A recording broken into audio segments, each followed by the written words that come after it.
Got movie my personal opinion.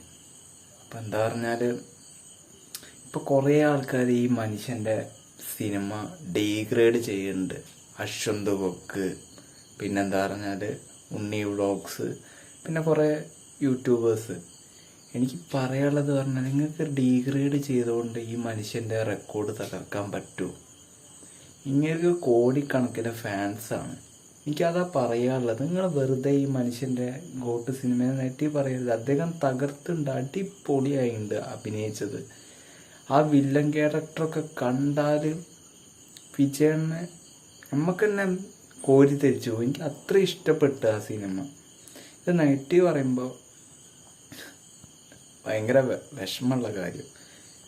എനിക്ക് negative തോന്നിയില്ല, അതാണ് ഞാൻ പറഞ്ഞത്. ഞാൻ എൻ്റെ ഒപ്പീനിയൻ പറഞ്ഞു.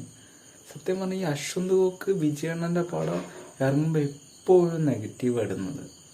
ദൈവത്തെ ഓർത്ത് പറയാനുള്ളത്, ഈ മനുഷ്യനെ നിങ്ങൾ കുത്തി നോവിക്കരുത്.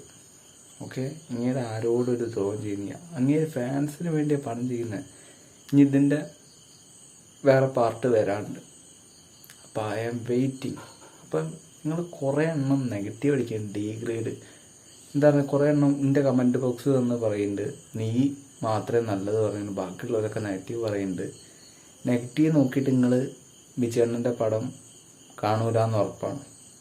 ഈ നെഗറ്റീവ് ഓടിയാൽ എന്നും നെഗറ്റീവ് ഓടിയാലാണ്. ഈ അശ്വന്ത് കൊക്ക് ഞാൻ അവനെ തെറി പറയാത്ത എൻ്റെ മാന്യത. വിജയണ്ണനെ ഓർത്ത് മാത്രമാണ് ഞാൻ അവനെ തെറി പറയാത്തത്. സത്യം പറഞ്ഞാൽ ദേഷ്യം പിടിച്ചത്. ഇതിൻ്റെ ഒരു പേഴ്സണൽ ഒപ്പീനിയൻ. ഡീഗ്രേഡ് ചെയ്യുന്ന എല്ലാ മക്കൾക്കും എൻ്റെ നന്നായി വാ.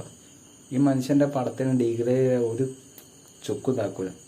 എന്തായാലും വിജയണ്ണ സൂപ്പർ പടം, അടിപൊളി പടം. നിങ്ങളെ ട്രോളാണെന്ന് ഇവിടെ ഒരുത്തനും ഇല്ല. എന്തായാലും തകർത്ത് എനിക്ക് ഇഷ്ടപ്പെട്ട്. Love you വിജയണ്ണ.